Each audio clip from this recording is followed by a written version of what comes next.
આ મારા બાળકો અને બે છે એમને હું સ્કૂલમાંથી લઈને આવતી હતી ને ત્યારે રસ્તામાં ચાલુ એક્ટિવા ઉપર આ વાંદરા આવીને હુમલો કર્યો છે મારા બાબાને મોટાને પાછળથી.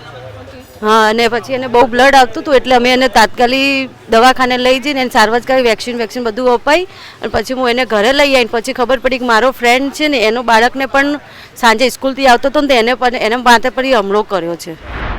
આ છે મોટા શહેરોની સમસ્યા. રખડતા શ્વાનની સમસ્યા તો છે જ, હવે કપિરાજનો ત્રાસ છે. અમદાવાદના નવા નરોડા વિસ્તારમાં કપિરાજનો આતંક વકર્યો છે. આશ્ચર્યની વાત એ છે કે 2 દિવસમાં 8 લોકો પર કપિરાજે હુમલો કર્યો.